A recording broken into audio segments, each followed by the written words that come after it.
కేవలం తస్మై జ్యేష్ఠాయ బ్రహ్మణే నమః. తస్మై జ్యేష్ఠాయ బ్రహ్మణే నమః. ఓం శాంతి శాంతి శాంతి. ఓం సత్యారి ప్రకాశము అధ్యాత్మ సత్సంగానికి వచ్చేసినటువంటి వారందరికీ నమస్తే, స్వాగతం, సుస్వాగతం. ఓం నమస్తే ఆచార్యజీ, సర్వేభ్యో నమః. ఓం నమస్తే ఆచార్యజీ, సర్వేభ్యో నమో నమః. సర్వేభ్యో నమో నమః ఆచార్యజీ. నమస్తే.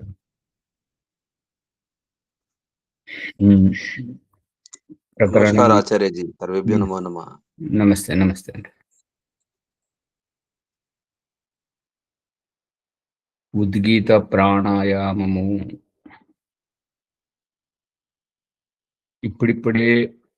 ఇప్పుడిప్పుడే అధ్యాత్మంలోకి పదార్పణము గావిస్తున్నారు కాబట్టి యథార్థం సమక్షానికి వస్తున్నది. ఇక్కడ ఏంటంటే పట్టుకోబోతున్నాము అయినా పట్టుబడట్లేదు. రోజు ప్రాణాయామాలు చేస్తున్నాము, కానీ ఆ ప్రాణాయామములు ఇతరులకు అర్థం గావింప చేయలేకపోతున్నాము కాబట్టి వాళ్ళు పట్టుకోలేకపోతున్నారు. ఛాందోగ్యోపనిషత్తు సత్యార్థ ప్రకాశం ప్రథమ సముల్లాసం చివరిలో దయానంద సరస్వతి ఈ ఉద్గీతం యొక్క ప్రకరణాన్ని ఆదర్శంగా తీసుకొని ఉద్గీతం గురించి చెప్పాడు. ఉద్గీతంలో అకారము, ఉకారము, మకారము ఈ యొక్క ఒడిదొడుకులు రావద్దు. నిరంతరం ధారా ప్రవాహం, స్వరం రావాలి. స్వరమే ఎదుగుతూ, మరి వారు ప్రశ్నించారు, ఈరోజు వారు రాలేదు, పద్మజామ్మ గారు. అందుకని మరి తర్వాత మరి వింటారో లేదో తెలియదు. ఒక్కొక్క ప్రాణాయామం చేసినప్పుడు ఉద్గీతం శబ్దంలోనే ఉంది. ఉద్గీతం లేచి పాడబడేటువంటిది, ఉచ్చరించబడేటువంటిది ఉద్గీతం అనేటువంటిది. ఇప్పుడు ఒక కప్ప ఎగరబోతున్నట్టుగా, ఒక పక్షి ఎగరబోతున్నట్టుగా, ఒక విమానం ఎగరబోతున్నట్టుగా దీనిని అంటారు. స్వరం ఎంత ఎత్తాలో అంత. భగవంతుడు దృష్టాంతంగా మనకు చూపిస్తున్నటువంటిది ఏంటంటే, పట్టణాలకు తెలియదు, పల్లెటూర్లలో ఊరు మీదకు ప్రమాదం ముంచుకొచ్చినప్పుడు ఊరి లోపల కుక్కలు, ఊరు బయట నక్కలు వెనక కాళ్ళ మీద కూర్చుండి ముందుగాళ్ళను నిటారుగా చాపి గొంతెత్తి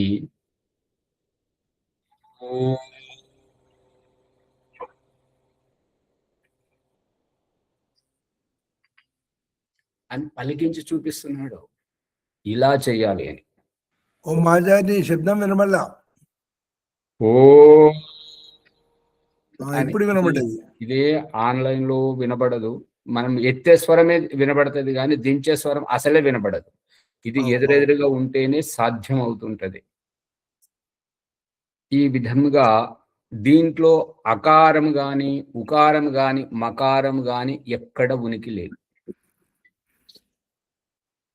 ఇప్పుడు మనం నేర్పించే దగ్గర కొత్త వాళ్ళు పట్టుకోవాలంటే వట్టిగా ఓంను పలకడానికి వాళ్ళకు ఒక్కటి ఏంటంటే, ఏడ్చేటప్పుడు ఓ అని చెప్పేసి నోరు తెరిసేది ఒకటే తెలుసు. కాబట్టి ఆ ఏడుపు కాదు, ఇది ఉచ్చారణ. భగవంతుని యొక్క నామస్మరణం చేస్తున్నామని చెప్పేసి అకారం, ఉకారం, మకారం ఈ 3 వచ్చే విధంగా వారికి అవగాహన కల్పించడం. అంతేగాని ఈ ఉద్గీతంలో అకారం ఉకారం అనేటువంటిది మనం ఓంకారం ఉచ్చారణ చేసే వైపే మన ధ్యాస ఉండాలి, కానీ అకారం ఉకారం మకారము మీద మన ధ్యాస ఉన్నట్టయితే అక్కడ మనసు రెండు విభాగాలుగా అవ్వాల్సి వస్తుంటది. ఓంకారం ఎంతవరకు చేసాం, ఓంకారం చేస్తున్నప్పుడు అకారం ఎంతవరకు పలికాం, ఉకారం ఎంతవరకు పలికాం, మకారం ఎంతవరకు పలికాము అనేటువంటి భ్రాంతిలో ఉండాల్సి వస్తుంటది. సూర్యోదయము, మధ్యాహ్నము, సూర్యాస్తమయము, సూర్యోదయము, మధ్యాహ్నము, సూర్యాస్తమయము, జన్మ, పుట్టినప్పటి నుంచి 50 ఏళ్ల వరకు ఎదుగుదల, 50 నుంచి బ్రతికినంత కాలం ఒదుగుదల, పుట్టినప్పటి నుంచి 50 ఏళ్ల వరకు ఎదుగుదల, 50 ఏళ్ల నుంచి బ్రతికినంత వరకు ఒదుగుదల. ఇది భగవంతుడు చూపిస్తున్న దృష్టాంతం. గుట్టలను ఆగండి, ముందు విషయం రానివ్వండి, విషయం వచ్చిన తర్వాత ప్రశ్నించండి. గుట్టలను చూపిస్తున్నటువంటి వైనం ఈ చివరి నుంచి ఆ ఎత్తు వరకు ఎంతైతే ఎత్తు ఉందో ఆ ఎత్తు నుంచి ఈ వైపుకు కిందికి రావడానికి అంతే దూరం ఉంటుంది. అది ఈ వైపు నుంచి ఎక్కడానికి ఎంత దూరం ఉందో ఆ ఎక్కిన ఎత్తు నుంచి మళ్ళీ కిందికి దిగడానికి అంతే దూరం ఉంటుంటది. ఈ విషయాలు మనం గమనించాలి. గమనించినప్పుడు ఈ అకార ఉకారం, ఈ అకార ఉకారం దగ్గరనే నల్ల పలక మీద తెల్ల బలప గీతలతోటి ఓనమాలు దిద్దుకునే దగ్గర అకార ఉకారం మకారమే చెప్పడం మొదలు పెడితే మనం లోతును పట్టుకోలేము అనేటువంటిది. ఇక ఉద్గీత ప్రాణాయామం చేసేటప్పుడు స్వరం ఎత్తుతున్నప్పుడు ఈ యొక్క ఊపిరితిత్తుల్లో ఉన్నటువంటి వాయువు మొత్తం పోతుంటది. ఊపిరితిత్తుల్లో ఉన్నటువంటి వాయువు అంతా ఖాళీ అయిపోగానే పొట్ట ఖాళీ అయిపోతుంటుంటది. ఎప్పుడైతే ఎత్తవలసినటువంటి ఎత్తిన తర్వాత దించాల్సినటువంటి సమయం వస్తుంటుందో, స్వరాన్ని దించాల్సినటువంటి సమయం వస్తుంటుంటుందో ఈ ఛాతీ, ఈ పొట్ట కదలకుండా ఉంటుంటది. పొత్తి కడుపు లోపలికి పోతుంటది. ఇది విశేషం, ఇది గమనించాలి. పొత్తి కడుపు లోపలికి పోతుంటుంటది, అక్కడ మనకు పట్టుపడుతుంటుంటది. అందుకని ఈ యొక్క ఉద్గీత ప్రాణాయామం చేసేటప్పుడు ఇవి గమనించాలి. ఈ ఉద్గీత ప్రాణాయామం ఉట్టి నాటకం అని కాదు, ఇది ఒక ప్రక్రియ అని కాదు. ఎన్నెన్ని జన్మలతో మనం ఈ ఈర్ష ద్వేషాలతో మగ్గిపోయి వస్తున్నామో ఆ ఈర్ష ద్వేష కామ క్రోధ లోభ మోహాలన్నింటినీ నిర్వీర్యము చేసేటువంటిది ఈ ఉద్గీత ప్రాణాయామం. ఊరికి పట్టుకోలేదు. ఛాందోగ్యోపనిషత్తులో యాజ్ఞవల్క్య మహర్షి చెప్పినటువంటిది, దానినే మన దృష్టికి తీసుకొస్తున్నటువంటి దయానంద సరస్వతి సత్యార్థ ప్రకాశం ప్రథమ సముల్లాసం చివరిలో ఈ ఉద్గీతం ప్రకరణాన్ని ప్రస్తావించారు.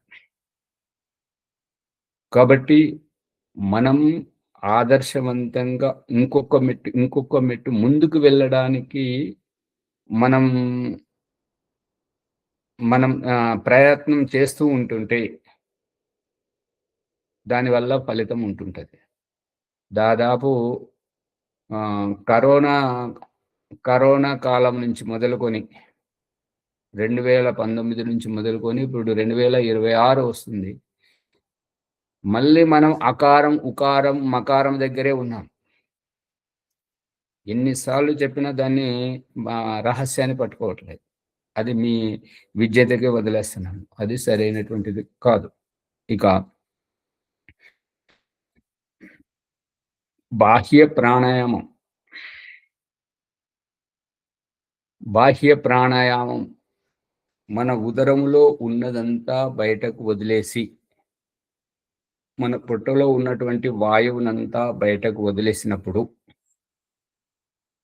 బయటనే ఆపాలి. ఎంత వీలైతుంటుందో వీలైనంత వరకు బయటనే ఆపాలి. ఇక ఆపలేము అనేటువంటిది ఉక్కిరి బిక్కిరి అయ్యేటువంటి స్థితిలో నెమ్మదిగా లోపలికి తీసుకోవాలి. ఒకేసారి లోపలికి తీసుకోకూడదు. అన్ని పరిస్థితులు మనకు అనుకూలంగా ఉండవు. శత్రువులు, మిత్రువులు మనతోటి వ్యావహారికంగా నెగ్గలేనటువంటి వాళ్ళు కుట్రలు చేస్తుంటారు. కాబట్టి పౌడర్ కానీ, లిక్విడ్ కానీ మనము కళ్ళు మూసుకొని చేస్తున్నప్పుడు వాయువులో దాన్ని స్ప్రే చేసినట్టయితే అది మనం ఒకేసారి పీల్చుకున్నప్పుడు వెంటనే స్పృహ తప్పేటువంటి ఆస్కారం ఉంది, చనిపోవచ్చు కూడా. అందుకని బయటకు తీసేటప్పుడు కుమ్మేసినట్టుగా ఒకేసారి వాంతికి చేసినట్టుగా అని చెప్పేసి పొట్టలోంచి ఉన్నది అది బయటకు కక్కేసినట్టుగా బయటకు తీసేసి బయటనే ఆపాలి. లోపలికి తీసుకునేటప్పుడు నెమ్మదిగా తీసుకోవాలి. ఈ రకంగా బయటకు తీసేసి పొట్టలో ఉన్నటువంటి వాయువునంతా బయటకు తీసేసి బయటనే ఆపడం, దీన్ని బాహ్య కుంభకం అంటారు. ఇక బయట ఉన్నటువంటి దానిని లోపలికి తీసుకోవడం,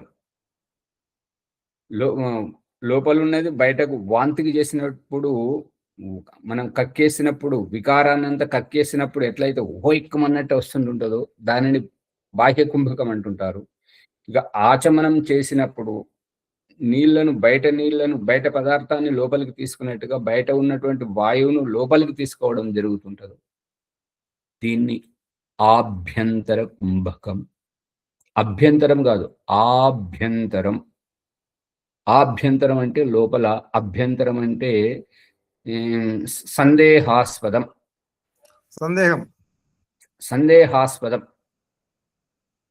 అందుకని అభ్యంతరం అని చెప్పొద్దు, ఆభ్యంతర కుంభకం. లోపలికి తీసేసి లోపలికి తీసుకొని లోపలే ఆపాలి. ఎంత వీలైతే అంత వాయువును లోపలే ఆపాలి. పొట్ట ఎంత బిర్రుగా ఉంటే అంత బిర్రుగా అయ్యే వరకు లోపలే ఆపాలి. దీనిని ఆభ్యంతర కుంభక ప్రాణాయామం అంటారు. స్తంభవృత్తి. స్తంభము అంటే కదలకుండా ఉండడం. స్తంభము మనం పాతినటువంటి స్తంభాన్ని, విద్యుత్ స్తంభాలు ఏవైతే ఉంటాయో అవి ఎక్కడ కదలవు, స్థిరముగా ఉండేదాన్ని స్తంభం అంటారు. అందుకని శ్వాస లోపలికి తీసుకోవడం కానీ బయటకు వదలడం కానీ ఏది చేయకుండా ఎక్కడికక్కడ ఆపివేయడమును స్తంభవృత్తి అంటారు. బాహ్యాభ్యాంతర విషయాక్షేపి చివరిది 5వ ప్రాణాయామం. బాహ్యాభ్యంతర విషయక్షేపి లోపల ఉన్నటువంటి శ్వాసను బయటకు తీసి ఎంతసేపు అయితే ఆపగలుగుతుంటామో ఉక్కిరి బిక్కిరి అయినప్పుడు లోపలికి తీసుకోవాలి, బయట ఆపలేము అని అనిపించినప్పుడు ఇంకా లోపల నుంచి బయటకు తీయాలి.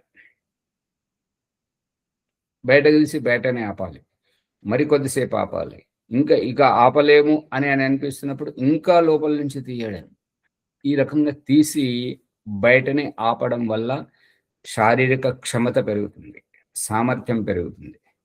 ఇక లోపలికి తీసుకునేటప్పుడు నెమ్మదిగా తీసుకొని లోపల ఆపాలి. లోపల ఆపినప్పుడు పొట్ట ఉబ్బినట్టుగా ఉంటుంటది. ఇక బయటకు వదలాలి అని అనిపించినప్పుడు బయటకు ఏమాత్రం వదలకుండా బయట నుంచే లోపలికి తీసుకోవాలి. అలా ఇంకొంచెం బిర్రుగా అవుతుంటది పొట్ట. అలాగే లోపల ఇంకొంచెం సేపు ఆపాలి. మళ్ళీ ఇక బయటకు వదలాలని అనిపించినప్పుడు బయటకు ఏమాత్రం వదలకుండా ఇంకా లోపలికి తీసుకోవాలి. ఈ రకంగా పొట్ట ఎంత బిర్రుగా ఉంటే అంత మంచిది. ఈ విధంగా లోపలికి తీసుకోవడం చేసేటప్పుడు, బయటకు వదిలేటప్పుడు, చేసేటప్పుడు దీని యొక్క ఒక్కొక్క ప్రయోజనం ఒక్కొక్క రకంగా ఉంటుంటది. ఉద్గీత ప్రాణాయామంలో ఈ యొక్క శ్వాసను బయటకు తీస్తున్నప్పుడు పొత్తి కడుపు లోపలికి పోతుంటది. పొత్తి కడుపు లోపలికి పోతుంటుంటది. ఆ లోపలికి పోయినటువంటిది అలాగే పట్టుకోవడం, దీన్ని ఉడ్డియాన బంధం. ఉడ్డియాన బంధం. లేసింది కాబట్టి లేచిన దాన్ని మనం ప్రయత్నపూర్వకంగా లేపి పట్టుకోవడం ఒకటి. ఈ యొక్క వాయువును మొత్తం బయటకు ఊదేసి బయటనే ఆపినప్పుడు స్వతహా అది లేచి వస్తుంటది. దాన్ని అలాగే ఆపి ఉంచడం, దీనిని ఉడ్డియాన బంధం అంటారు. లేచి ఉన్నదాన్ని లేచినప్పుడు అట్లాగే పట్టుకోవాలి, దాన్ని మళ్ళీ కిందికి వదలొద్దు. అలా మూలాధారము పొత్తి కడుపు రెండు కలిపి వస్తుంది కదా ఆచార్య? ఉపస్థము పాయువు, ఉపస్థము. మూలాధారం అంటే పాయువు, ఉపస్థం అంటే స్వాధిష్టానం, మణిపూరం. ఇవి 3 పైకి లేస్తాయి. లేచినప్పుడు అలా పట్టడం వల్ల మీకు చిత్రాలు పెట్టడం జరుగుతుంది. అధ్యాత్మ దర్శనం గ్రూపులో ప్రొస్టేట్ గ్రంథిలో, ఈ ఇంగ్లీష్లో పేరు చెప్పాల్సి వస్తుంది, ప్రొస్టేట్ గ్రంథి, దానిని వీర్య కోశం అంటారు. మనం తినేటువంటి అన్నం యొక్క సారం ఎక్కడైతే ఊర్జ తయారై సంగ్రహితం అవుతుందో, ఈ ప్రాణాయామం, ఈ ఉడ్డియాన బంధం ఇలా లేపి పట్టుకున్నప్పుడు ప్రమిదలో ఉన్నటువంటి వత్తి, ఆ వత్తిని ముట్టిస్తే వత్తి మండడానికి ఇది ఏ రకంగానైతే అందిస్తూ ఉంటుంటుందో, ఈ యొక్క వత్తి అందిస్తూ పోతుంటుంటుందో, ఆ రకంగా వత్తి మండడానికి కారణం అవుతుంటుంటుందో దాని వల్ల జరుగుతుంది. వత్తి మండడానికి ఈ యొక్క వాయువు వత్తి ఈ ప్రమిదలో ఉన్నటువంటి దానిని గుంజుకుంటూ అటు అగ్నికి అందిస్తుంటది. ఈ ప్రక్రియ జరుగుతుంది. ఎప్పుడైతే మన ధ్యాస పొత్తి కడుపు పైకి లేసింది అనేటువంటి దానిని మనం గుర్తించినట్టయితే, ఎవరిలోనైతే ఈర్ష, ద్వేషము, అసూయ, ఈ యొక్క కామ, క్రోధ, లోభాలు ఉంటాయో అవి ఎక్కడికక్కడ నిర్వీర్యమైపోతాయి. ఇది అనుభవం చేసి చూడండి. ఈ ఒకటేమో కామక్రోధ లోభాలను అన్నింటినీ నిర్వీర్యం చేయడం ఒకటి, ఈ ఊర్జా శక్తిని పైకి ఎగబాగింపజేయడం, దీన్ని ఊర్ధ్వరేతస్సులు అంటారు.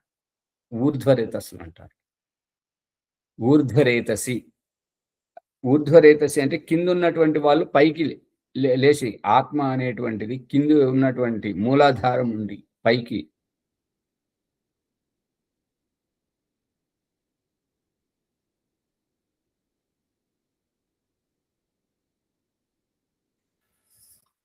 వినవడం లేదా ఆచార్య?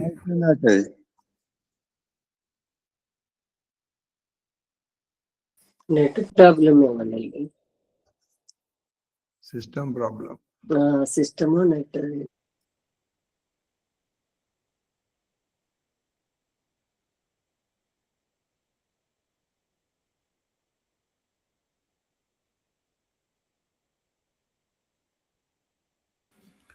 ఐదు ప్రాణాయామాల గురించి చక్కగా వివరించారు ఆచార్య గారు. వచ్చారు.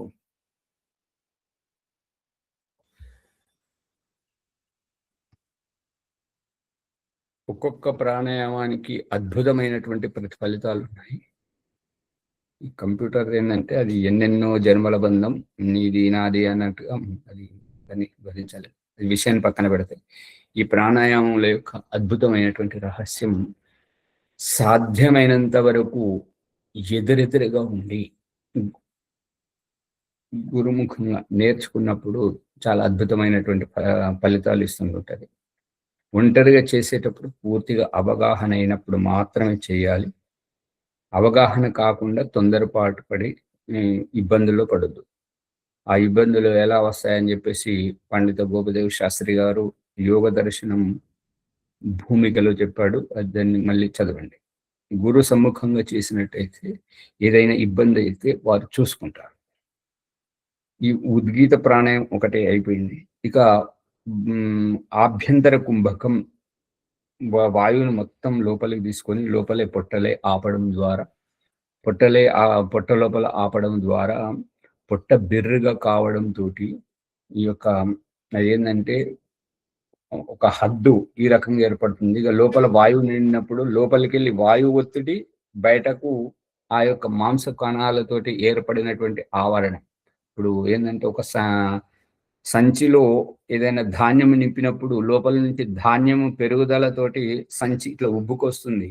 మరి బయటకు ఇంకా ఎందుకు ఉబ్బదు అంటే ఆ సంచి యొక్క సామర్థ్యం అంతే ఉంటుంది. ఆ గోత ఒక సంచి యొక్క సామర్థ్యం అంతే ఉంటుంది. అంతకన్నా ఎక్కువ చేస్తే అది పగిలిపోతుంది. ఆ విధంగా దానితోటి ఈ యొక్క శరీరంలో ఉన్నటువంటి మృత కణాలు ఎక్కడెక్కడైతే ఆగిపోయి ఉన్నాయో ఈ వేడి కురుపుల ద్వారా కానీ ఇంకేమైనా పుండ్ల ద్వారా కానీ ఇంకేదైనా రోగాలు ఉంటే ఈ ఒత్తిడితోటి అది రక్తశుద్ధి జరుగుతుంటుంటుంది. రక్తశుద్ధి జరిగినప్పుడు ఆ చెమట ద్వారా బయటకు వచ్చేస్తుంటుంటుంది. ఇది రోగ నివారణకు ఉపయోగపడుతుంటుంది. దీనికి ఆధ్యాత్మికతకు ఎటువంటి సంబంధము లేదు. ఇక బాహ్య కుంభకం లోపల నుంచి బయటకు తీసి ఏదైతే మనం బయట ఆపుతుంటామో దాని ద్వారా ఈ యొక్క ప్రోస్టేట్ గ్రంథి ఈ యొక్క వీర్యకోశంలో ఇక స్వాధిష్టానం అంటే ఆత్మ యొక్క నివాస స్థానం ఎక్కడైతే ఉంటుంటుందో అక్కడి నుంచి పైకి లేవడం. దయానంద సరస్వతి ఋగ్వేదము 10వ మండలము 75వ సూక్తము 5వ మంత్రంలో చెప్తున్నటువంటిది ఏంటంటే ఇలా పైకి లేచి వస్తున్నప్పుడు ఈ యొక్క కుడి ముక్కు ఎడమ ముక్కు ఇడా పింగళ దీని మీద ధ్యాస పెడితే మనం బావిలోంచి నీరు ఏ రకంగా ఇలా తోడుతూ ఉంటామో ఇలా తోడడం జరుగుతూ ఉంటుంటుందో దాని ద్వారా మన వైపు ఉన్న తాడును మన వైపు లాక్కు ఉంటుంటే ఆ మూట మీద గిలక మీద వెనక నుంచి బావిలోంచి నీరు బయటకు వస్తున్నట్టుగా ఈ యొక్క స్వాధిష్టానంలో ఉన్నటువంటి ఆత్మ అనేటువంటిది పైకి వస్తుంటుంటది. స్వాధిష్టానంలో ఉన్నటువంటి ఆత్మ నెమ్మదిగా పైకి వస్తుంటుంటది. ఎప్పుడైతే ఈ గొంతు లోపల నుంచి ముక్కు వెనక భాగం నుంచి ఈ యొక్క వెన్నెముక ఈ భాగం నుంచి వెన్నెముక నుంచి వచ్చేటువంటిది ఇక్కడ నాభి క్రింది ప్రదేశం నుంచి ఇలా పైకి రావడం ముక్కు వెనక భాగం నుంచి వచ్చి ఇక్కడ దీని వెనకాల కలుస్తూ ఉంటుంటారు. దాన్ని సుషుమ్న నడి అంటుంటారు. అక్కడ ఎప్పుడైతే ధ్యానం చేయడం జరుగుతుంటుందో ఉదయిస్తున్నటువంటి సూర్యుడు అస్తమిస్తున్నటువంటి సూర్యుడు ఎంత స్పష్టంగా ఉంటుంటుందో సాక్షాత్కారం అనేటువంటిది అక్కడ జరుగుతుంటుంటది. ఈ విషయము దయానంద సరస్వతి ఋగ్వేదాది భాషలో భూమికలో సంస్కృతంలోను మరియు హిందీలోను దానిని పండిత గోపదేవ శాస్త్రి గారు తెలుగులో అనువాదం చేశారు. దాన్ని చదవండి. ఇది బాహ్య కుంభకం వల్ల యోగులు ఋషులు మునులు తపస్వీలంతా బాహ్య కుంభకం మీద ఎక్కువ దృష్టి పెడతారు. బ్రహ్మచర్య పాలన అనేటువంటిది బాహ్య కుంభకంతో అవుతుంటుంది. ఇక స్తంభ వృత్తి అని అంటే ఎక్కడ ఉన్నది అక్కడే ఆపడం. పిల్లలు ఆడుకుంటుంటారు స్టాప్ అనేటువంటిది. వాళ్ళు అట్లా నడవడానికి పోతున్నప్పుడు కాలు లేచినట్టుగా చెయ్యి లేచినట్టుగా ఉంటే లేచినట్టుగానే ఉండాలి. స్టాప్ అన్న తర్వాత కదిలించకూడదు. ఆ యొక్క ప్రక్రియయే ఈ స్తంభవృత్తి. ఎక్కడికక్కడ స్తంభింపజేయడం. తెరిసిన కళ్ళు తెరిసే ఉండాలి, మూసిన కళ్ళు మూసినట్టే ఉండాలి, తెరిసిన నోరు తెరిసినట్టే ఉండాలి, ఎక్కడికక్కడ స్తంభింపజేయడం. దీని యొక్క ఉద్దేశం, దీని ద్వారా పతంజలి మహర్షి మనకు చెప్తున్నటువంటిది ఏంటంటే ఆత్మ యొక్క ఉనికి ఈ యొక్క శ్వాస తీసుకునేటువంటి స్వీం అనేటువంటి ఈ శబ్దమే విఘ్నం అని చెప్పేసి ఈ శ్వాసను ఆపిస్తున్నాడు. శ్వాస ముఖ్యం కాదు. శ్వాస వెనకాల శ్వాస ఎవరు తీసుకుంటున్నారు, ఎందుకు తీసుకుంటున్నారు అనేటువంటి ఆత్మ యొక్క ఉనికిని పట్టింపజేయడం, సాక్షాత్కారం గావింపజేయడం గురించి ఈ స్తంభవృత్తి ప్రాణాయామం. ఇక బాహ్యాభ్యంతర విషయాక్షేపిణి. ఇట్లా ఉయ్యాల ఊపినట్టు ఊపి ఒకేసారి బయటకు వదిలేయడం, బయటకు వదిలేసి బయటనే ఆపడం. ఇట్లా ఏదైతే చేయడం జరుగుతుందో ఒక 2-3 సార్లు లోపలి వాయువును బయటకు తీయడానికి ప్రయత్నం చేయడం, బయటకు తీయడానికి ఇలా ప్రయత్నం చేస్తున్నప్పుడు ఈ యొక్క పాయు స్థానం, మూలాధారం నుండి స్వాధిష్టానం నుండి మణిపురం నుండి అనాహత నుండి విశుద్ధి నుండి ఆజ్ఞ నుండి సహస్రం, ఈ రకంగా అంచెలంచెలతో పైకి లేచి రావడం. ఈ వ్యవస్థ ఈ యొక్క చక్రాలు అనేటువంటివి. ఈ చక్రాలు అని అంటే మనకు ఈ కంటికి కనబడేటువంటివి కాదు. ఇవి ఇంద్రియాల యొక్క నియంత్రణ, ఇంద్రియాలను జయించడం, ఇంద్రియాలకు అతీతంగా ఉండడం. ఇంద్రియాలలో పడినప్పుడు, ఇంద్రియాల మీద ఆధారపడి ఉండినప్పుడు, ఇంద్రియాల కోలాహలంలో ఉన్నప్పుడు, ఇంద్రియాల మీద ఆధారపడినప్పుడు ఆత్మ మనకు కనపడదు. కన్ను చూస్తుంది, ముక్కు శ్వాస తీసుకుంటున్నది, చెవులతో వింటున్నాం, నోటితో మాట్లాడుతున్నాం, చేతులతో పనిచేస్తున్నాం, కాళ్ళతో నడుస్తున్నాం, మనసుతో విచారిస్తున్నాం, మనసు చంచలమని ఇది మాత్రమే తెలుస్తుంటది. ఇంద్రియాల కోలాహలం మాత్రమే తెలుస్తుంటుంటది. ఎట్లయితే మనం ఈ ఇంద్రియాలను స్తంభింపజేస్తుంటాము, నిష్క్రియం చేస్తుంటాము, చేసేటువంటిది ఆత్మ. ఆ ఆత్మతత్వం అనేటువంటి మనకు తెలుస్తూ ఉంటుంటది. మూలాధారంలో ఉన్నప్పుడు అనుభవం, నేను, నాది, నా పిల్లలు, నా సంపద, నా ప్రతిష్ట, నేను, నా గౌరవం, నేనంటే ఏంటో తెలుసా అనేటువంటి అహంకారపూరితమైనటువంటిది. స్వాధిష్టానంలోకి వచ్చినటువంటి ఈ స్థితి, అనుభవం, నేను అనేటువంటి ప్రత్యేకత, నేను అనేటువంటిది, నేను ఇంద్రియాలను కాదు, నేను ఆత్మతత్వమును, నేను శరీరంను కాదు అనేటువంటి రహస్యం. మణిపురంలోకి వస్తే నేను జన్మబంధంలో బంధించబడుతున్నాను, నేను స్త్రీ శరీరంతో, పురుష శరీరంతో, పశుపక్షి వృక్ష వనస్పతి ఈ యొక్క దేహంలో నేను బంధించబడుతున్నాను. ఈ అనుబంధం చూపించేటువంటిది తల్లికి ఎలా బంధనం ఏ రకంగా అనేటువంటిది భగవంతుడు చూపిస్తున్నాడు. తల్లికి బిడ్డకు పేగుబంధం సంబంధం బయట, ఆ తల్లి బిడ్డల పేగుబంధ సంబంధం బయట చెట్లకు కాసేటువంటి ప్రతి కాయను, ప్రతి పండును తొడిమతో వేలాడదీసి చూపిస్తున్నాడు. ఇది ఈ యొక్క జన్మ రహస్యాన్ని వెలుగుచ్చి తెలుసుకునే. తర్వాత అనాహత చక్రంలోకి వచ్చేసరికి ప్రేమ, ఆప్యాయత, బాధ్యతాయుతంగా ఉండడం, అందరితో నమ్రతాపూర్వకంగా వ్యవహరించడం. ఆ తర్వాత విశుద్ధి, ఏమి తినాలి, ఏమి తినకూడదు, ఏమి తింటే నాకు మంచి జరుగుతుంటది, ఏమి తినకపోతే నాకు నష్టం జరుగుతుంటది అనేటువంటి వివేచనతో శుచి, శుభ్రత పాటించేటువంటిది, స్వచ్ఛత, ఆహారం అనేటువంటిది, ఈ అవగాహన, ఈ గొంతులు వెళ్ళేటువంటిది ఇక్కడ పట్టడం. ఇక ఆజ్ఞాచక్రం దగ్గరికి వచ్చేసరికి నేనే కదా చేస్తున్నది, నేనే కదా ఈ యొక్క చెయ్యిని కదిలిస్తున్నది, నేనే కదా నోటితో మాట్లాడుతున్నది, నేనే కదా కన్నులు తెరుస్తున్నది, మోస్తున్నది, వింటున్నది నేనే కదా అనేటువంటి ఆజ్ఞ. ప్రతిదీ చెవులతో వినడానికి, కళ్ళతో చూడడానికి, బుద్ధితో ఆలోచించడానికి, నోటితో మాట్లాడడానికి అన్ని ఆజ్ఞాపిస్తున్నటువంటి ఆజ్ఞ. ఇది దీనికి సహస్రారం దగ్గరికి వచ్చేసరికి ఇది బ్రహ్మకమలం మస్తిష్కం విప్పుకోవడం జరుగుతుంటుంది. ఇక్కడ జరుగుతున్నటువంటి రహస్యం మోసం ఇక్కడ జరుగుతున్నటువంటిది. ప్రభాకర్ గారు అడుగుతున్నారు, నేను ఇదివరకు కిందికి పైకి వచ్చేదాన్ని, కానీ నాకు తెలిసింది ఏంటంటే అక్కడ మార్జన మంత్రాలు, ప్రాణాయామ మంత్రాలు పైనుంచి కిందికి దిగడం నేర్పిస్తుంది. అక్కడ ప్రక్రియ ఉన్నది. ఇదే రహస్యాన్ని పట్టుకో. కిందికి దిగడం ఏంటిది, పైకి ఎక్కడం ఏంటిది. ఓం భూ పునాత్ శిరసి భో పునాత్ నేత్రయో స్వపునాత్ మహాపునాత్ హృదయ జన పునాత్ నాభ్యం తప పునాత్ పాదయో ఓం సత్యం పునాత్ పునఃశిరసి అని మళ్ళీ పైకి ఎక్కాలి. ఇప్పుడు మనం ఈ చక్రాల గురించి మూలాధారం నుంచి ఏవైతే అంటున్నామో, ఈ సత్యం పునాత్ పునఃశిరసిలో ఈ ప్రకరణంలో పైకి ఎక్కడం జరుగుతుంటది. భూహు అంటే ప్రాణధారణ చేయడం. ఈ బ్రతుకు బ్రతికేనా, ఎందుకు బతికాము, ఎట్టికి బతుకుతున్నాము అనేటువంటి ఆ బ్రతుకు విలువ తెలుసుకోలేకపోవడం, ఆ యొక్క ప్రాణధారణ నుంచి దిగజారడం. చూసేటువంటిది.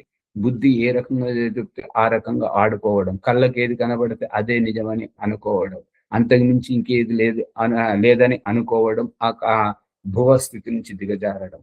ఆ తర్వాత స్వహ ఏది పడితే అది తినడం, ఎలా పడితే అలా ఉండడం, శుచి లేదు, శుభ్రత లేదు, పవిత్రత లేదు. అటువంటి స్థితి ఈ స్వస్థితి నుంచి దిగజారడం. మహా ప్రేమ లేదు, ఏమి లేదు, స్వార్థం. ఎందుకు చేస్తున్నామో తెలియదు, ఎవరిని చేస్తున్నామో తెలియదు. పశువులను చంపడం, వృక్షాలను నరకడం, ఇదంతా కఠినాత్మకంగా కఠోరంగా మాట్లాడడం, ఇదంతా చేసేటువంటిది ఈ హృదయం అనాహత హృదయ స్థితి నుంచి దిగజారడం. ప్రేమ ఆప్యాయతలు ఏమి లేకపోవడం, అందరిని దూరం చేసుకోవడం. ఇక నాభి ప్రదేశానికి వస్తే ఏ జన్మను ఎవరిని పట్టించుకోకపోవడం. ఇప్పుడు ఓంప్రకాష్ గురుకులంలో ఉన్నప్పుడు ఒక విద్యార్థి ఇలా చర్చ చేసుకున్నప్పుడు అనేవాడు ఏంటంటే, మనం ఎట్లా పుట్టాము అనే ప్రసంగానికి వస్తే, అవును తల్లిదండ్రులు వాళ్ళు శారీరకంగా కలుసుకున్నారు, మనం పుట్టాము, అది వారి ఆనందంలో వారున్నారు, ఈ రకంగా మనం పుట్టాము, దీనికి మనం వారికి రుణపడి ఉండాల్సింది ఏంటి? ఈ విధంగా అంతరార్థం లేకుండా అజ్ఞానయుక్తంగా మాట్లాడడం.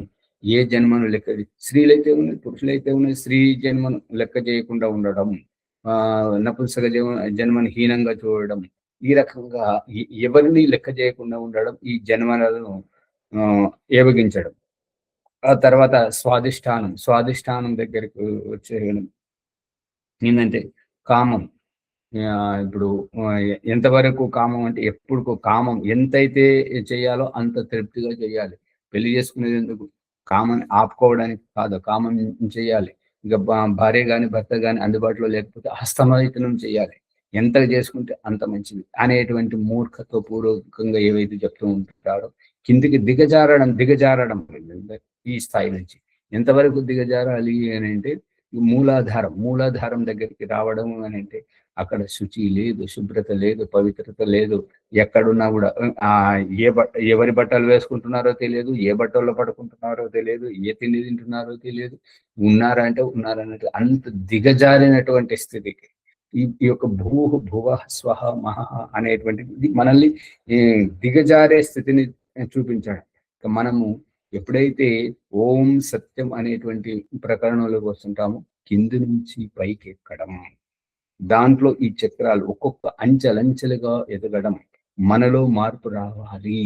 బడికి వెళ్ళే కంటే ముందు స్థితిలో పిల్లలు ఏ రకంగా ఉంటారు, గురువు దగ్గరికి వెళ్ళే కంటే ముందు స్థితిలో గృహస్థులు ఏ రకంగా ఉంటారు, ఇది మూలాధార స్థితి. వెళ్ళిన తర్వాత మార్పు, ఇది మూలాధారంలో వచ్చేటువంటిది. స్వాధిష్టానం నేను, నా ఇల్లు, మా అమ్మ, మా నాన్న, నా సంపద అనేటువంటి బాధ్యతాయుతంగా జీవించడం, ఇది స్వాధిష్టానంలోకి వచ్చినప్పుడు అర్థం చేసుకోవాలి. మణిపూరంలోకి వస్తే మనుష్య జన్మ అత్యంత శ్రేష్టమైనటువంటి, ఈ మనుష్య జన్మతోనే ధర్మార్థ కామ మోక్షాలు మనం సిద్ధింపజేసుకుంటాం అనేటువంటి అవగాహనను, జన్మను సార్థకం చేసుకోవడం. ఇక అనాహత ఈ హృదయ చక్రానికి వచ్చేసరికి బాధ్యతాయుతంగా ఉండడం, మన దగ్గర పంచిపెట్టడం, ఇతరులను దగ్గరికి తీయడం, పశువులను పెంచుకోవడం, వృక్ష వనస్పతుల తోటలు, మంచి నిర్మాణాత్మకమైనటువంటి పని చేసేటువంటిది, బాధ్యతాయుతంగా ఉండేటువంటిది అనాహత. విశుద్ధి దగ్గరికి వస్తే ఏది కావాలో అది నా ఇష్టం, నేను స్వచ్ఛంగా ఉండాలి, దాని యొక్క శుచి శుభ్రతను పాటించాలి అనేటువంటిది. ఇది ఏ ఆహారం తింటే నేను చావుకు దగ్గర అవుతుంటాను, ఏ ఆహారం సేవిస్తే నేను ముక్తి వైపు వెళ్తుంటాను, ఈ అవగాహనతోటి ఆహార పదార్థాల శుచి శుభ్రతను పాటించడం, ఈ విశుద్ధి చక్రం. ఆ తర్వాత ఆజ్ఞ, ప్రతిదీ ఈ యొక్క చెయ్యిని నేను కదిలిస్తున్నాను, నోటుని నేను కలిస్తున్నాను, ఈ యొక్క ఆజ్ఞ అనేటువంటిది ఇంద్రియాలను, సర్వ ఇంద్రియాలను అన్నింటినీ, ఈ యొక్క అవయవాలన్నింటినీ, దేహంను నడిపించేది నేనే, అన్ని ఇగో తినే ముందు వాసన చూసేది నేనే, ఈ మాట్లాడే ముందు ఇవన్నీ చేస్తున్నది నేనే అని చెప్పేసి ఆజ్ఞ దగ్గర ప్రతి దానిని ఇంద్రియాలను ఆజ్ఞాపించడం, స్వామిత్వ భావం తెలుసుకోవడం. సహస్రారం ఈ యొక్క దేహం మీద తన ఆధిపత్యాన్ని చూసుకొని పరమేశ్వరుని సన్నిధాన్ని వెళ్ళడం, ఇది అష్టచక్రాల యొక్క రహస్యం. ఈ దేహాతీతంగా వెళ్ళిపోవడం, ఇవన్నీ విధిపూర్వకంగా నేర్చుకుంటే అర్థమవుతుంటాయి. ఇక విషయ రహస్యం, దీన్ని సాగదీయడం కాకుండా ఇది ఒక ఎపిసోడ్లో వస్తే ఇక బాగుంటుంటుంది. పదే పదే దీన్ని చర్చించకుండా ఉంటే ముందుకు మనం వెళ్తుంటాం. కాబట్టి ఈ యొక్క ప్రాణాయామాలు దీన్ని పదే పదే తినండి, మీరు చెయ్యండి. చేసినప్పుడు ఏమైనా సందేహం ఉంటే అడగండి. దీన్ని బట్టి మనం ముందుకు రోజు చేస్తూనే ఉంటుంటాము కాబట్టి. ఇంకొకటి ఏంటంటే ప్రభాకర్ కానీ ఇంకా ముని గారు కానీ ఎవరు వచ్చినా కూడా మనము చెయ్యడము కాదు. ఎవరైతే కొత్తగా వస్తుంటారో వారికి చెప్పండి, చెప్పి వారి చేత చేయించండి. ఒకటే ప్రాణాయామం చేయించండి. అన్ని చేయాల్సిన అది ఏంటంటే ప్రాణాయామాలు చేయాలంటే 5 చేస్తేనే ఇవాళ ప్రాణాయామ కార్యక్రమం అయిపోయిందనేది కాదు. అవగాహన కావాలి కదా. అర్థమవుతుందా ప్రభాకర్ గారు? లేదంటే మనం ముందుకు పోలేము, అక్కడే ఉండిపోతాం. అవునా సార్, ఒక్కటి చేసే దాంట్లో పర్ఫెక్ట్ మొత్తం అంటే తెలుస్తుంటుంది. వాళ్ళ చేత, కొత్త వాళ్ళ చేత చేయించండి. ఇప్పుడు మనం చేసిన వాళ్ళే చేస్తున్నారు కానీ కొత్త వాళ్ళకు వాళ్ళు కేవలం తమాషా చూస్తున్నారు. అందుకే అర్థం కావట్లేదు. ఇక మరి సమయం అయితే దీంట్లోనే పూర్తి అయిపోయింది. ఆచార్య, ఇక్కడ సహస్రారంలో బ్రహ్మకమలం విచ్చుకుందంటే జ్ఞానము పరిపూర్ణంగా అంతే. అంతేగాని ఈ మెదడు అన్ని కణాలు విప్పుకుంటాయి అనేది కాదు. జ్ఞానం పరిపూర్ణత. ఇక అవును, అంతే, మనలో మార్పు రావాలి. ఇక ఒక సందేహం ముని గారు ఫోన్ చేసి చెప్తున్నారు ఏంటంటే, ఎవరో పుస్తకం రాశారని అన్నారు. ఆ పుస్తకం సత్యకి కోజ్ అన్నారు. నాకు దాన్ని చదివితే దాంట్లో కనబడింది అసత్య పైత్యం అనేది కనబడింది. పుస్తకం అంతా అసత్య పైత్యమే ఉంటాయి. ఇక్కడ ఉన్నది వేరు, వారు చెప్పేది వేరు. ఇప్పుడు భాషా పరిజ్ఞానం లేని వాళ్ళు ఏంటంటే ఆకర్షణీయంగా ఉంటుంటది. పేరు బాగున్నది, సత్యకి కోజ్. ఆయన చేసింది ఏం లేదు అందులో. దయానంద సరస్సు ఇక్కడ ఇది రాశాడు, ఇక్కడ ఇది రాశాడు. ఆ దయానంద సరస్సు రాసింది చెప్తూ తన మనసులో ఉన్నది బయట పెడుతున్నాడు. అక్కడ చెప్పేదానికి ఇక్కడ ఉన్నదానికి పొంతనే లేదు. ఇప్పుడు మరి సమయం అయిపోయింది. రేపు ఇదే విషయం మీద చర్చ జరుగుతుంటది. మళ్ళీ దాన్ని చదువుకొని రావాలి. ఇక్కడ దీని నియమం ఒకటి ఏంటంటే, ఇక్కడ విషయ పరిజ్ఞానం ఉన్నటువంటి వాళ్ళు ఎవరు లేరు. ఇది ఇంకొక గ్రూప్ ఛానల్ నడుస్తున్నది. అగ్నిహోత్రం ముందు సంధ్య ప్రారంభమైంది, సంధ్య నడుస్తున్నది. దాంట్లో ఆచార్యులు మాత్రమే ఉన్నారు. మీకు ఒకవేళ సమయం కేటాయించుకుని రాగలిగితే ఆచార్యుల ముందు చర్చించండి.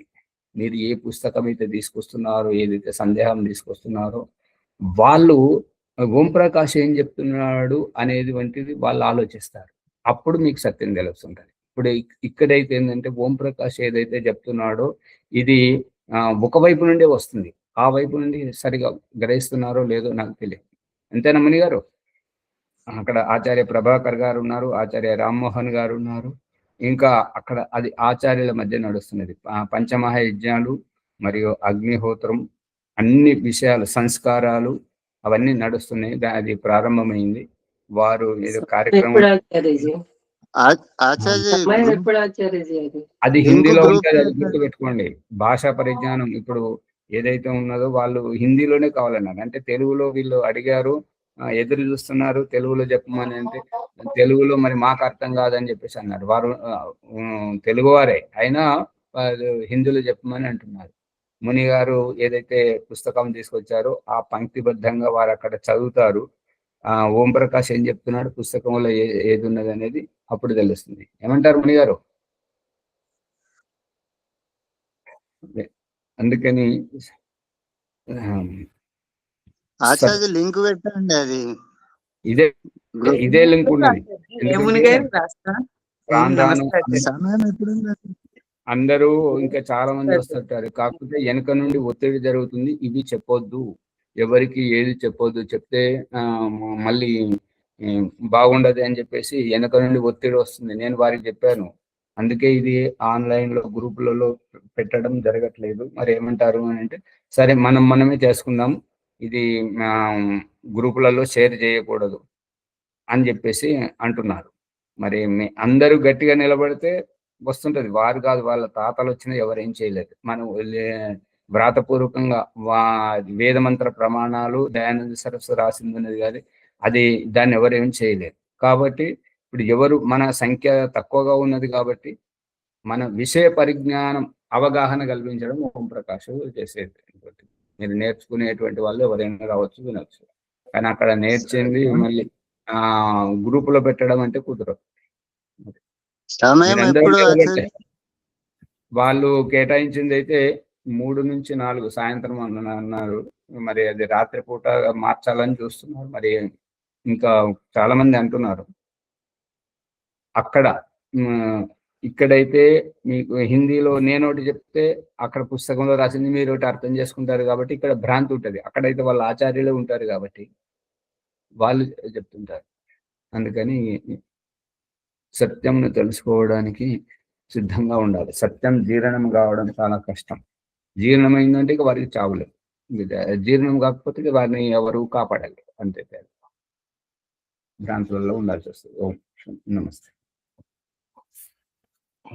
ఓం ఓం ఆచార్య, హాజీ. ఇంకొక ఛానల్ నడిపిస్తున్నారా? అవును, నడుస్తుంది. సమయము 3 నుంచి 4 నడిపించాము. ఇప్పుడు వారు ఏమంటున్నారంటే వాళ్ళు కాలేజీలు ఉస్మాన్ యూనివర్సిటీలో లెక్చరర్ గా ఉన్నారు కాబట్టి వారు పిహెచ్డి చేస్తున్నారు. ఆ సమయం మరి అనుకూలంగా లేకపోవచ్చు. అయితే రాత్రిపూట అయినా కావచ్చు. అయితే మళ్ళీ సమయం మార్చేది ఉంది. వారు 31 వరకు ఏదో కార్యక్రమంలో ఉన్నారంట. అందుకని ఆపివేయడం జరిగింది. వారం రోజులు జరిగింది, మళ్ళీ ఆపేశాం. నేను విజయవాడ వెళ్ళాల్సి వచ్చింది. వారు ఇంకేదో వారి పేరు ఆచార్య ప్రభాకర్, ఆచార్య రామ్మోహన్ గారు. రామ్మోహన్ గారేమో బెంగళూరు నుంచి వస్తున్నారు. ఈ ప్రభాకర్ గారేమో మన హైదరాబాద్ ఉస్మానియా యూనివర్సిటీ నుంచి. ఓకే, ఇప్పుడు మళ్ళీ ప్రారంభం కాలే కదా ఇప్పుడైతే? నడుస్తుంది. ఇప్పుడు వారు కార్యక్రమంలోకి వెళ్ళారు కాబట్టి ఆపాము. మరి ఇప్పుడు మన కలిసి వచ్చిన అదృష్టం ఏంటంటే ఈ బ్రహ్మ ముహూర్తంలో ఎవరైనా పని చేసుకునే దినములో చేసుకుంటారు కాబట్టి దినములో ఇవాళ నేను బయటకు వెళ్తున్నాను అని ఆపుతున్నారు. కానీ ఈ పొద్దున పూట అందరు అనుకూలంగా ఉంటున్నారు కాబట్టి నిర్విఘ్నంగా కొనసాగుతుంది. అంతవరకు.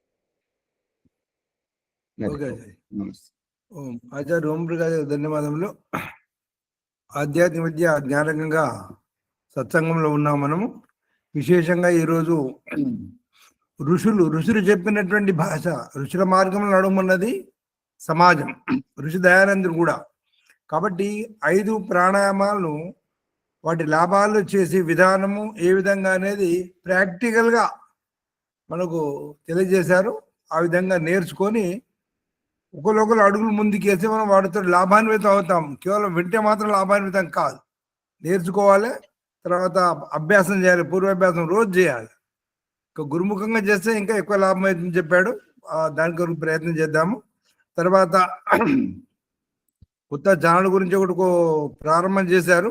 అగ్నిహోత్రము లోతైన రహస్యం తెలుసుకోవడానికి కొరకు మనం సత్యం తెలుసుకోవాలి. సత్యంతోటే మనం జీవించాలి. ఎందుకంటే ట్రూత్ ఈజ్ గాడ్ అన్నాడు ఎవడో ఇంగ్లీష్ వాడు. మనం సత్యమే పరమాత్మ అని చెప్పి మన సత్యమేవ జయతే మన ధర్మం చెప్తున్నది. కాబట్టి ఆ విధంగా మనము తెలుసుకోవాలి. ఈ విధంగా ప్రతి ఒక్కరు తెలుసుకొని అడుగులు ముందుకేస్తేనే జీవితంలో ఉన్నతి సాధిస్తాము. ఊర్ధ్వ రేతస్కులు అవుతాం. ఒక పదం చెప్పాడు, ఊర్ధ్వ రేతస్కులు అని. 8 చక్రాల మీద ఒక్కొక్క చక్రం మీద ఏ విధంగా ఆత్మ ఉంటుంది, వాటి లాభాలు ఏంటిది, వాటి పరిమాణం ఏంటిది అని కూడా విషయం చెప్పాడు. వారికి మరోసారి ధన్యవాదములు. ఈ ఎపిసోడ్ని లైక్ చేయండి, షేర్ చేయండి, సబ్స్క్రైబ్ చేయండి, పక్కన ఉన్న గంట సింబల్ గట్టిగా నొక్కండి. తర్వాత ఈరోజు మంగళవారము మరి వైదిక సంధ్యోపాసన ఎవరు చేపిస్తున్నారు? గాయత్రి అమ్మ గారు లేకుంటే రాజమన్నమ్మ గారు. అమ్మ రాజమన్నమ్మ గారు చేపిస్తారా లేదా సువచనమ్మ గారు? లేదన్నయ్య చేపించండి, నేను మళ్ళీ చేయిస్తా. సరే అమ్మ సువచనమ్మ గారు మీరే చేయించండి.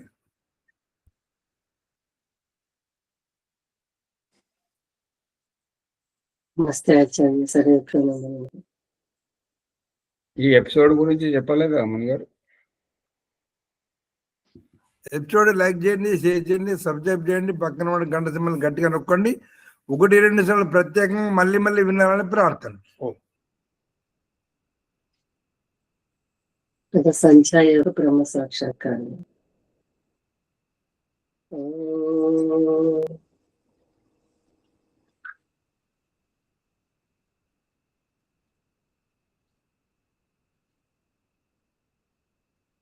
ఓం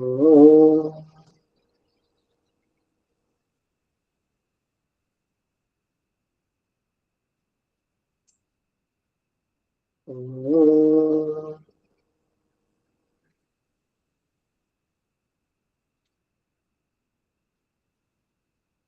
పుట్టబయశేషు యొక్క ఆత్మభావం. ఓం అమృతోపస్తరణమసి స్వాహ.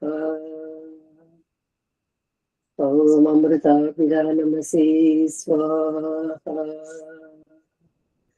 ఓం సత్యం యశస్వేద్మయసేతాం స్వాహ. ఆచరణ మంత్రం.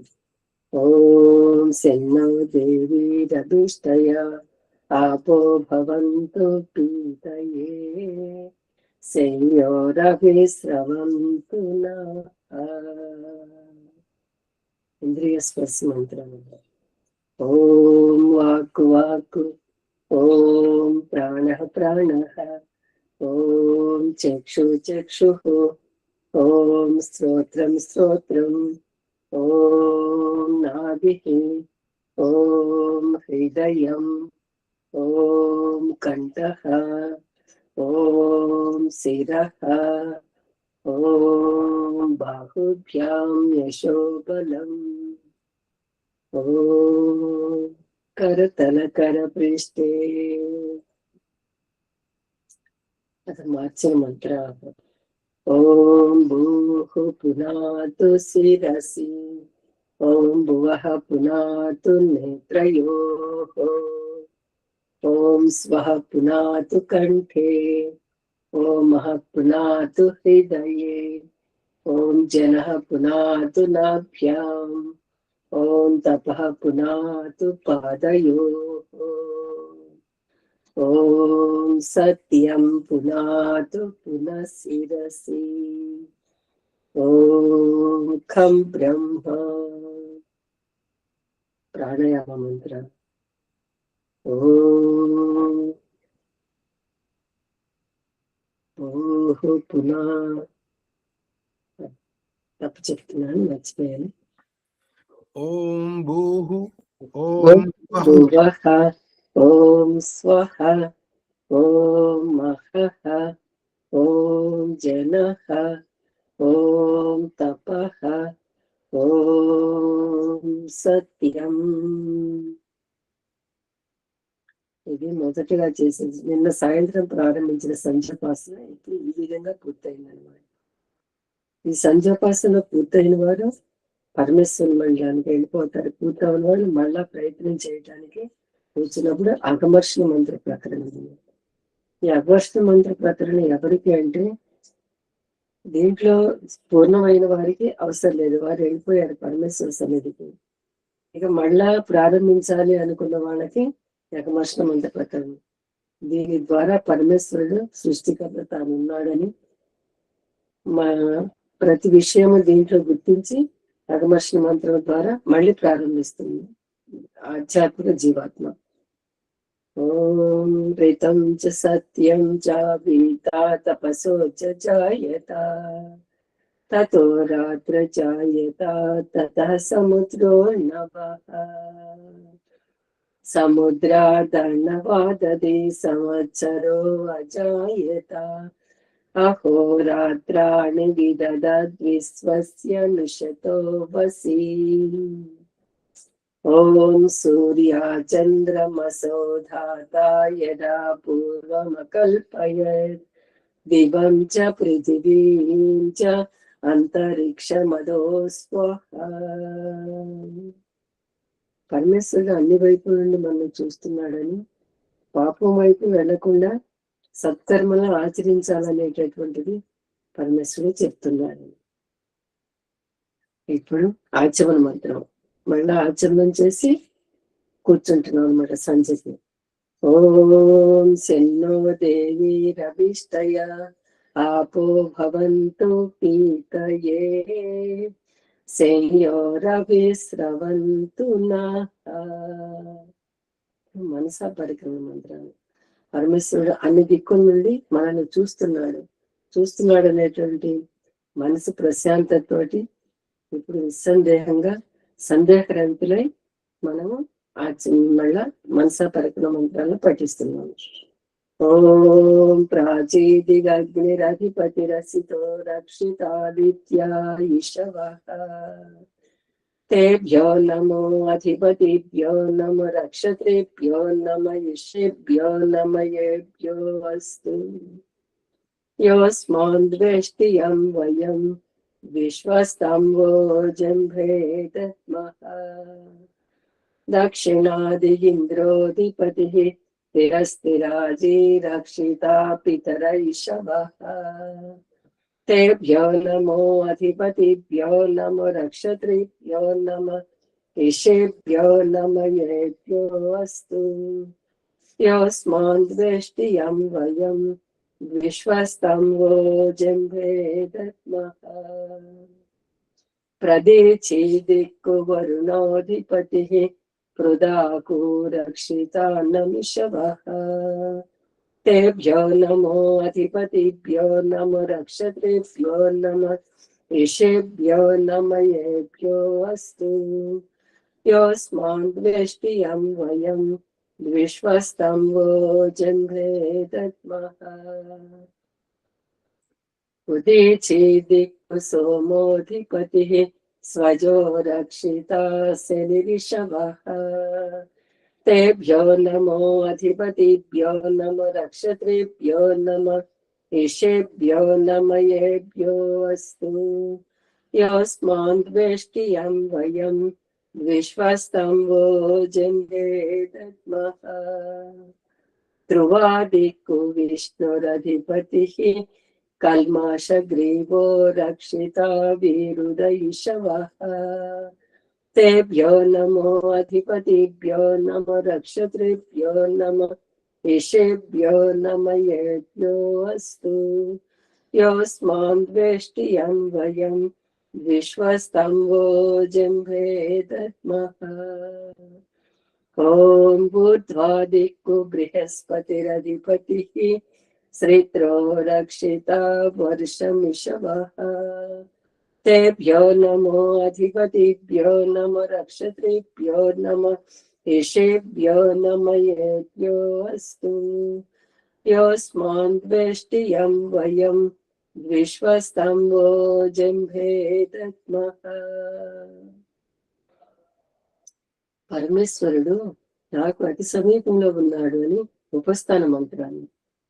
ఒకరికొకరు ఎదురుగుండా ఉన్నప్పుడు ఇంకా నామాన్ని ఉచ్చరించవలసిన అవసరం ఉండదు కాబట్టి ఇద్దరు అనుభవాలను పంచుకున్నట్టే పరమేశ్వరుడు ఆత్మ పరమాత్మతో ఇప్పుడు పంచుకుంటున్నాడు ఉపస్థాన మంత్రాన్ని.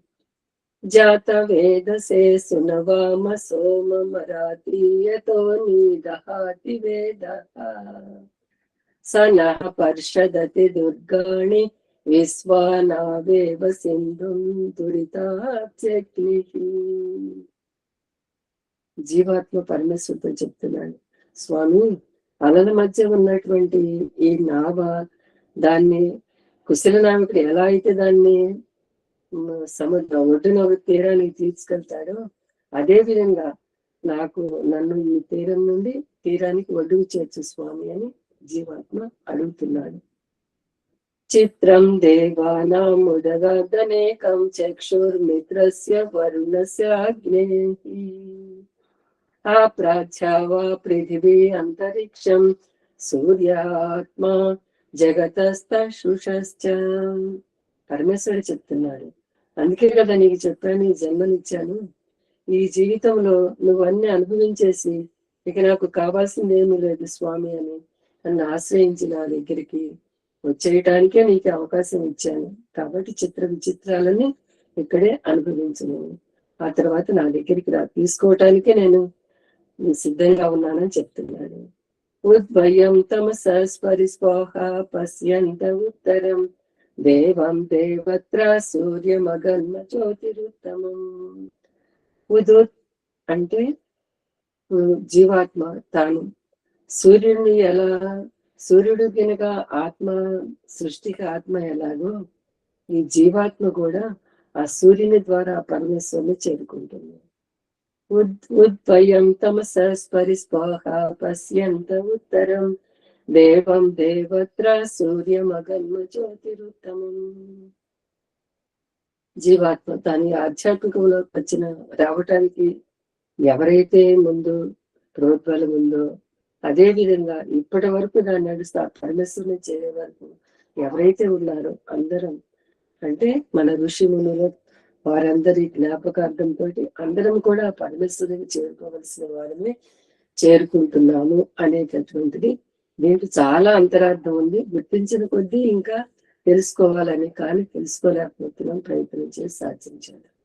ఈ విధంగా సఫలమైన వారు పరమేశ్వర మండలానికి వెళ్ళిపోతారు. ఇంకా పూర్తవలేదు, మన ప్రారంభం మిగిలింది. మళ్ళీ కూర్చున్నప్పుడు అప్పుడు తక్షుర్దేవహితం పురస్తాత్ శుక్రముచ్చరత్ పశ్యేమ శరదాశతం జీవేమ శరదాశతం శ్రేణియామ శరదాశతం ప్రబ్రవామ శరదాశతం అదీనాహస్యామ శరదాశతం భూయస్య శరదాశత. స్వామి, నేను ఇంకా గుర్తించలేకపోయాను, నాకు గుర్తించడానికి కావాల్సినటువంటి శక్తిని ఇవ్వండి అని ఆ పరమేశ్వరుని కోరుకుంటుంది. అప్పుడు మళ్ళా పరమేశ్వరుడు చెప్తున్నాడు, ఇప్పుడు జీవాత్మ తను తదేక దృష్టి పెట్టాడు. ఇక పరమేశ్వరుని చేరుకోవాలి అనేటువంటి తన లక్ష్యం కోసం మళ్ళీ ఆచరణ చేస్తుంది. ఓం శన్నో దేవి రవిష్టయ ఆపో భవంతు పీతయే సంయోరవిశ్రవంతు నః. ఇప్పుడు బుద్ధిలో ఆ పరమేశ్వరుని మరలా ధారణ చేయి. స్వామి, నాకు బుద్ధిని అనని. ఓం భూర్భువస్వః తత్సవితుర్వరేణ్యం భర్గో దేవస్య ధీమహి ధియో యో నః ప్రచోదయాత్. ఇప్పుడు నమస్కారం. పరమేశ్వర దయానిధి, మీ అనంత కృప వలన మేము చేస్తున్న జప ఉపాసనాది కర్మముల మూలమున ధర్మ అర్థ కామ మోక్షములని చతుర్విధ పురుషార్థముల సిద్ధిని ఈ జన్మ ఎందు సంప్రాప్తించుకుంటున్నట్లు అనుగ్రహింతుగాక. ఓం నమ శంభవాయ జమయు భవాయ చ నమ శంకరాయ జమయస్కరాయ చ నమ శివాయ చ శివతరాయ చ. ఓం శన్నో దేవి రవిష్టయ ఆపో భవంతు పీతయే సంయోరవిశ్రవంతు నః. ఇది బ్రహ్మజ్ఞానం. ఓం శాంతి శాంతి శాంతి. నాకు అవకాశం ఇచ్చినందుకు ధన్యవాదాలు.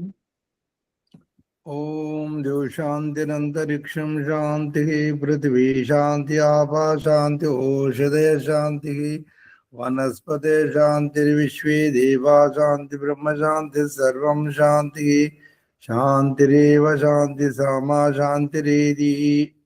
ఓం శాంతి శాంతి శాంతి. శ్రీభ్యో నమః. నమస్తే ఆచార్య, అందరూ నమస్కారం.